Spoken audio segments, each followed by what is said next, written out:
سلاوی خوای گەورەتان لەبێ من منسوور بڵباسم لە تێک پڵەسەوە لەگەڵتانم لە ڤیدیۆی ئەمڕۆماندا باز لە سێ بەرهەمی ناوازەی کۆمپانیای شاومی دەکەین کە ئەوانیش ئێمەیە 11 لایتە لەگەڵ ئێمەیە وۆچ لەگەڵ مۆبایلی ئەکسێ پڕۆیە لەگەڵمان بن.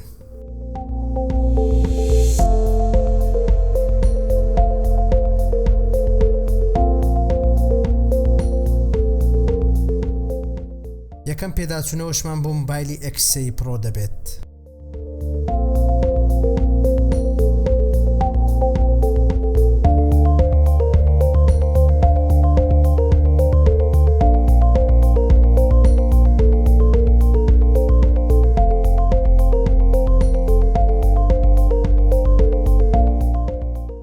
سەرەتاش بەکردنەوەی پاکەتی مۆبایلەکە دەست پێ دەکەین. ئێستا پاکەتی مۆبایلی ئەکسەی پڕۆ دەکەینەوە بزانین چی لەنێو پاکەتەکەیدایە.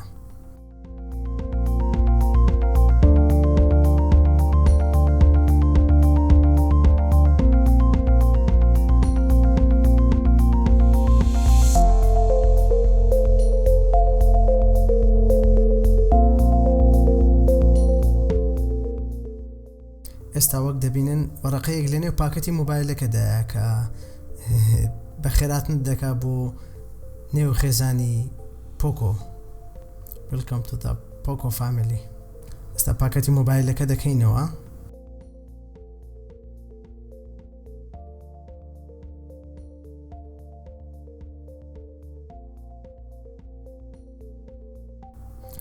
لەنێو ئەم پاکەتە بچووکە چەند لۆگۆیەکی کۆمپانیای پۆکۆ هەیە لەگەڵ بوونی کەڤەرێکی پارێزگاری مۆبایلەکە و هەروەها ئەم مۆبایلە خۆی لەزگەیەکی بە ڕوونماکەوەیە بۆ ئەوەی پارێزگاری لە مۆبایلەکە بکە کە شوخت و زیانی بەرنەکەوێت.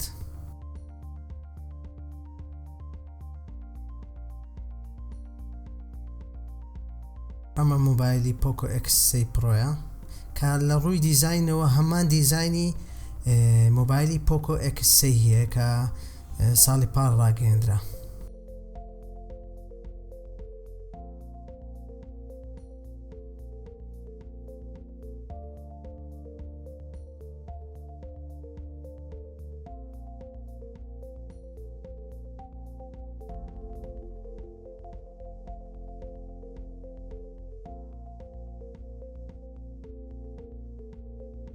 لە ژێری پاکەتەکەشدا بارگاویکەرەوەیەک هەیە بە کەتوانای بارگاویکەرەوەکە 33 واتە. بارگاویکەرەوەیەکی 33 وات لە ناو بۆکسی مۆبایلەکەدا هەیە.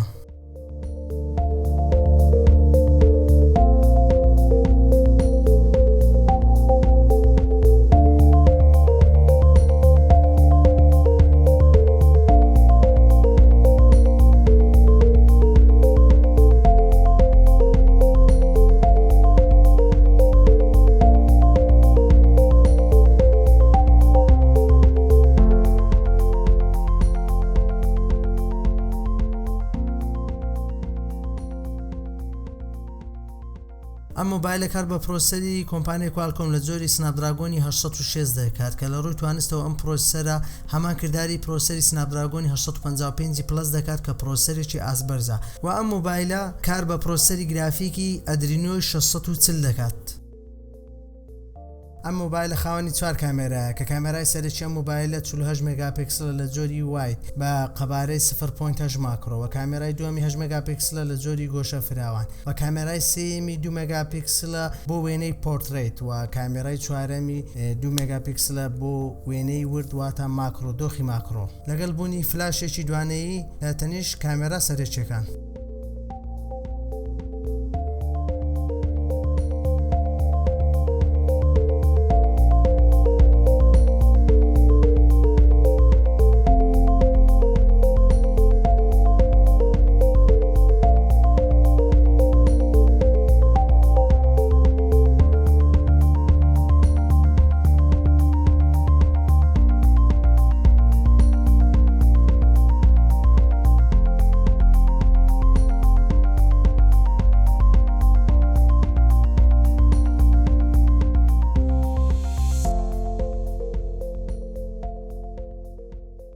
مۆبایلە خاوەنی ڕوونمایە کە بە قەبارە 6.67 ئینچ بە ڕوونی 1080 بە 2400 پیکسل لە جۆری IPS LCD کە توانای نوێبوونەوەی ڕوونماکە 120 هرتزە کە HDR دە لە خۆ دەگرێت لەگەڵ ڕووناکی 450 هرتز لەبەر تشتی خۆر و هەروەها 395 ppi واتە 395 پیکسل لە هەر ئینجێکدا و بەشی سەروی ڕوونماکە بەچینی گۆرە لاگلاسی 6 ڕووپۆش کراوە کە دژەشکان دژە ڕوشانە.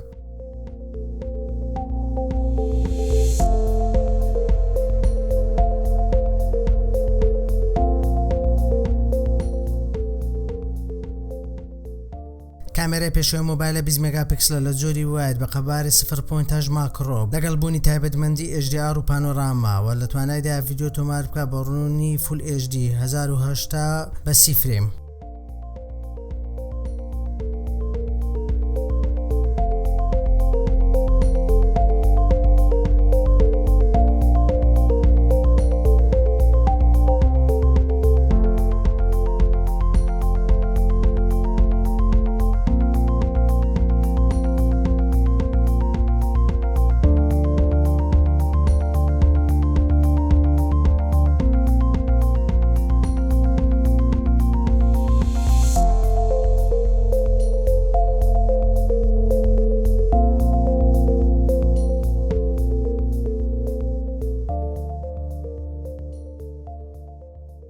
ئەم مۆبایلە خاوەنی پاترێکە بە قەبارەی 5106 ملی ئەمپێر بە خێرایی بارگاوی بوونەوەی 33 وات کە لە توانایدایە لە 0 بۆ 159 بە 30 خولەک مۆبایلەکە بارگاوی بکاتەوە لە 0 بۆ 159 خولەکی تەواوی پێویستە.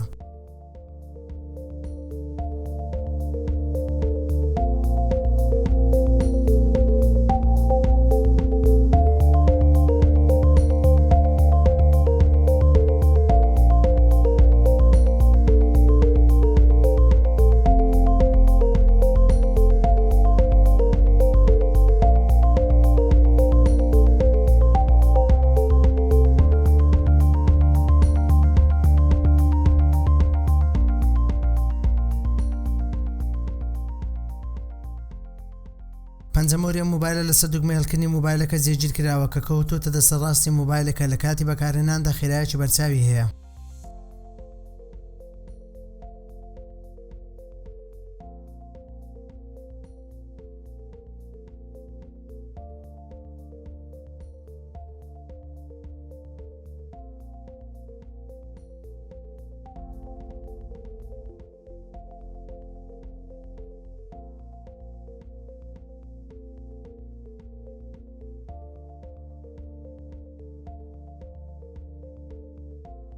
نرخی مۆبایلە بۆ بریگەی 128 گیگابایت و ڕامی 6 گیگابایت 221 دلاری ئەمریکیە و بۆ بریگەی 256 گیگابایت و ڕامی 8 گیگابایت 244 دلاری ئەمریکیە و ئێستا مۆبایلە لەسەر جەمبازارەکانی عێراق و هەرێمی کوردستان لە گژلقەکانی ئایتیلۆبی بەردەستە بۆ فرۆشتن.